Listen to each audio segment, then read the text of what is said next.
సంఘటనలో మీరు పాల్గొంటాం ఇది మీకు భావ్యం కాదురా. నిలబడేది మేము, కొట్లాడుకునేది మేము. మా మధ్యలో ఇట్లా మీరు బదలు కొట్టించి వాళ్ళు కేసులు పెట్టిస్తున్నారు. మీరు బలిపసులు కావద్దు, దానికి మీరు బాధ్యులు కావద్దు.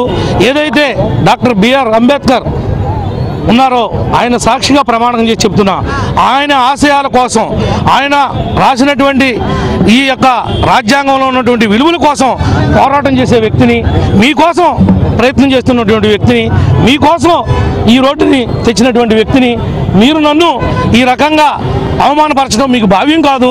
మీరు ఇప్పటికైనా పద్ధతి మార్చుకోండి. మీరు ఈ యొక్క ట్రాప్లో పడద్దు. మరి అంబేద్కర్ ఆశయాల కోసం పాకులాడండి అని చెప్పి నేను పిలుపునిస్తే దాన్ని దళిత వ్యతిరేక చిందమనేనని చెప్పి అసలు వీడియో అంతా కూడా మరి పెట్టుకోకుండా చివర మొదల కత్తిరించి మీకేదో ఈ రోజున వైరల్ చేసి దాన్ని మీ పేపర్లలో వేసుకుని, మీ టీవీల్లో వేసుకుని నా మీద మరి ఈ అసత్య ప్రచారానికి మీరు తెరలేపారు. మిమ్మల్ని రాజకీయంగా గోళీ కట్టే వరకు కూడా నేను నిద్రపోనని శపథం చేస్తున్నా. ఈ క్రమంలో నాకు దళితులకి ఉన్నటువంటి అవినాభావ సంబంధాన్ని దెబ్బతీయడానికి, రాజకీయంగా ఈ రాష్ట్రంలో నాకున్న పలుకుబడిని దెబ్బతీయడానికి కుట్రతో రాజకీయాలు చేస్తున్నారు. ఈ కుట్రను నేను తీవ్రంగా ఖండిస్తున్నా.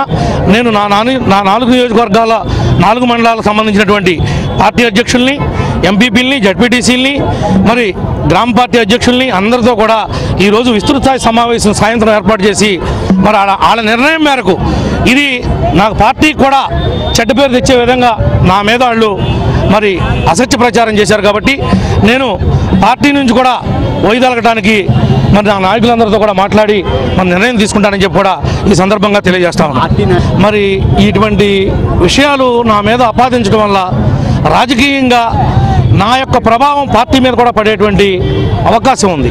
ఎందుకనంటే మరి సోషల్ మీడియాలో కానీ బయట కానీ రకరకాలుగా మరి వీళ్ళు ఆరోపణలు చేస్తున్నారు.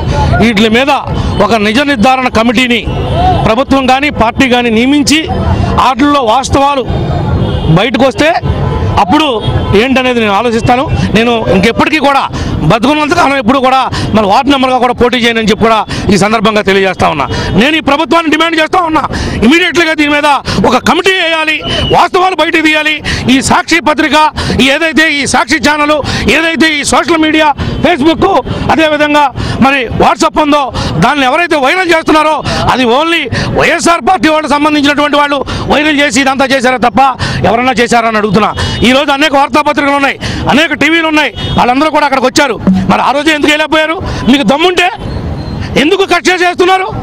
మీకు ధైర్యం ఉంటే ఉన్నట్టు చేయొచ్చు కదా. చవటాల్లాగా, దద్దమ్మలాగా రాజకీయ వ్యభిచారం చేయొద్దు. మీకు సిగ్గుంటే, మీకు ధైర్యం ఉంటే మీరు వచ్చి నిలబడండి, నన్ను ఓడించండి. నిజంగా నా పార్టీ నీకు అడ్డమైతే నేను పార్టీ నుంచి కూడా బయటకు వచ్చి పోటీ చేస్తా. మీరేంటో నేనేంటో తెలుస్తుంది, అంతే తప్ప చవటా మాట చేయొద్దని చెప్పి కూడా ఈ వీడియో కనుక మీకు నచ్చినట్లయితే లైక్ చేయండి, షేర్ చేయండి. ఇలాంటి లేటెస్ట్ వీడియోస్ కోసం మా ఛానల్ని సబ్స్క్రైబ్ చేసుకోండి.